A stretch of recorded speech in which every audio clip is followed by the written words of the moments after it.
नमस्कार, जय हिंद। इतिहास विमर्श में आप सभी का स्वागत है। साथियों, आज मैं आपको एक ऐसी गढ़ी दिखाने ले चल रहा हूँ जिसके बारे में ज़्यादातर लोगों को जानकारी नहीं है।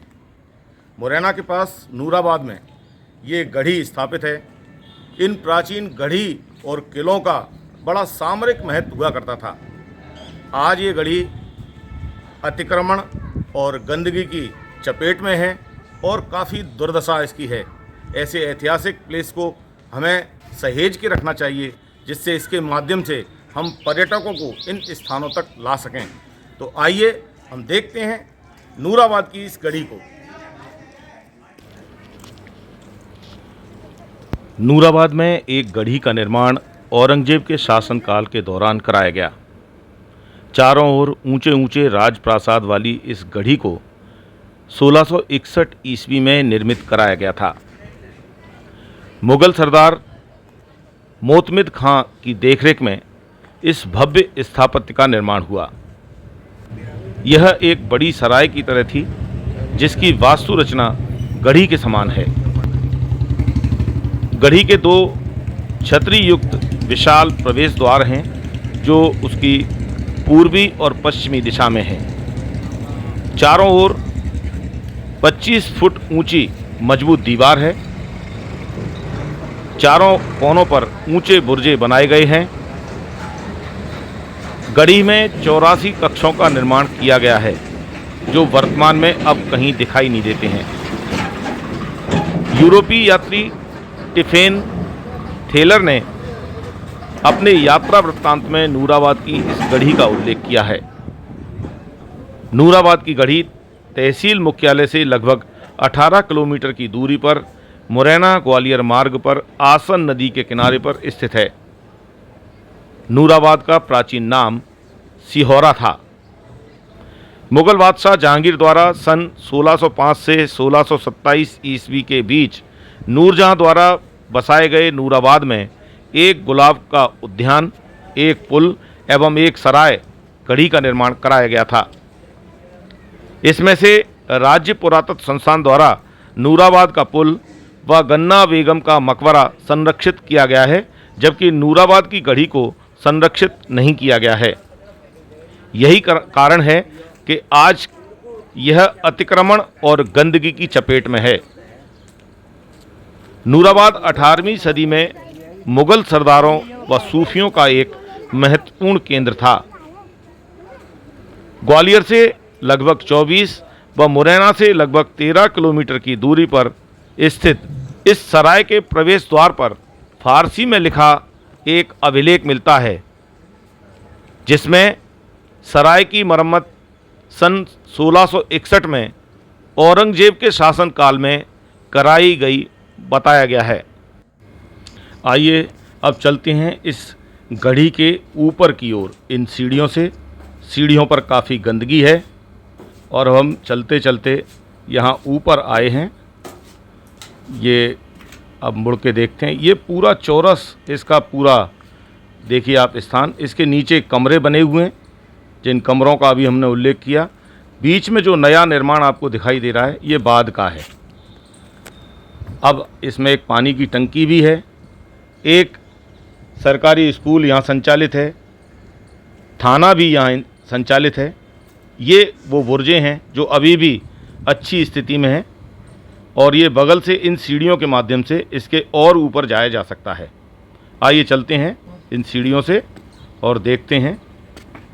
इस गढ़ी पर काफ़ी अतिक्रमण हैं और काफ़ी तार इत्यादि बेतरतीब फैले हुए हैं। ये देखिए आप इसके पुराने स्ट्रक्चर को, कितनी मजबूत इस छत को बनाया गया है और स्टेप देकर बनाया है। इसके ऊपर भी जाने के लिए ये सीढ़ियाँ हैं, जो इन छतरियों की ओर हमें ले जाती हैं। किसी ज़माने में यह गढ़ी भव्य रही होगी, जिसका अपना एक सामरिक महत्व रहा है। इसका मोटी दीवारें जो दिखाई दे रही हैं, जो इसके प्रासार को बताती हैं, जो इसकी काफ़ी चौड़ाई है। ये देखिए, ये पूरी छत का निर्माण है। अब इस छत पे से हम इसको चढ़ के देखते हैं। सामान्य तौर पर आप इस गढ़ी में जाएंगे तो आपको अब पे पुराने कमरे या गढ़ी की पुरानी नक्काशी देखने को नहीं मिलेगी।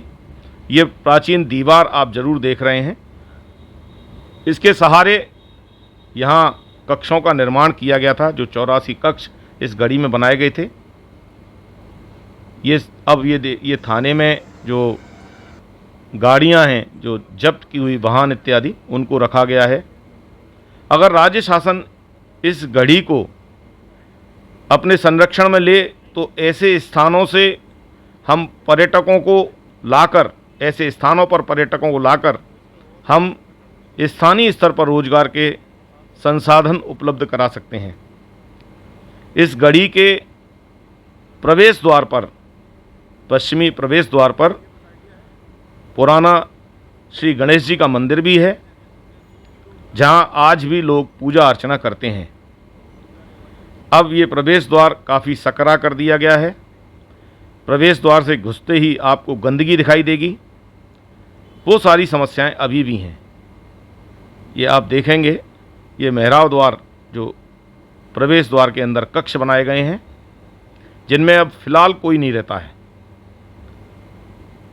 और ये एक और स्थान इसी गढ़ी का अंदर की ओर है। इस तरह का जो प्राचीन निर्माण है उसे बंद कर दिया गया है और वहाँ अब कोई नहीं जाता है। कुछ बच्चे वहाँ खेलते कूदते रहते हैं। ये प्रवेश द्वार का आप अंदर से उस दृश्य को देख सकते हैं। इमारत अभी भी काफ़ी अच्छी स्थिति में है। यदि इसका रखरखाव किया जाए तो ये काफ़ी अच्छी है, लेकिन अतिक्रमण और गंदगी ने इसकी स्थिति को बिगाड़ा है। ये पश्चिमी द्वार से हम बाहर की ओर निकल रहे हैं। ये देखिए आप, इस द्वार का भव्यता देखिए। जो ऊंचे द्वार की हमने बात कही, ये वो कक्ष हैं जहां सैनिक इत्यादि पहरा देते थे। अब इसको इस तरह से आधा कर दिया गया है। ये ऊपर देखिए आप, ये मेहराब देकर इनको बनाया गया है और मुग़ल आर्किटेक्चर इसमें स्पष्ट दिखाई देता है। कुछ कक्षों को ईंटों और खंडों से बंद कर दिया गया है।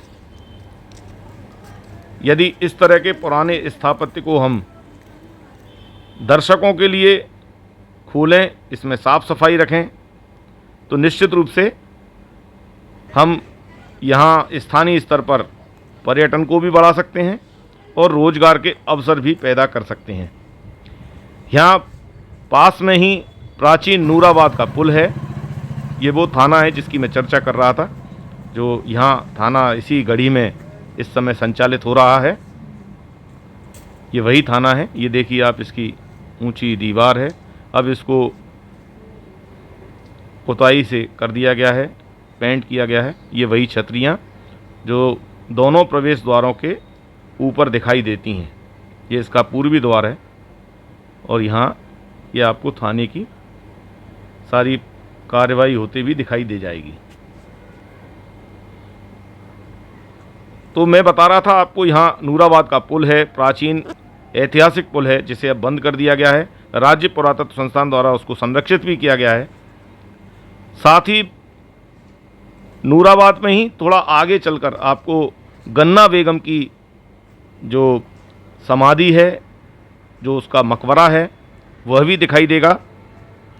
उस मकबरे को भी राज्य सरकार द्वारा, राज्य शासन द्वारा संरक्षित किया गया है। उसका अपना एक ऐतिहासिक महत्व है। इतिहास विमर्श में एक शॉर्ट वीडियो उस पर हमने बनाया है। आप चाहें तो उसको आप शॉर्ट फिल्म के रूप में देख सकते हैं। तो दोस्तों, आज आपने इतिहास विमर्श में मेरे साथ नूराबाद की इस गढ़ी को देखा। मुझे विश्वास है कि आपको ये वीडियो पसंद आया होगा। क्या आप इससे पहले इस गढ़ी के बारे में जानते थे, या आपने ऐसे किसी और गढ़ी या किले को देखा है? तो आप कमेंट्स बॉक्स में जाकर ज़रूर बताएं।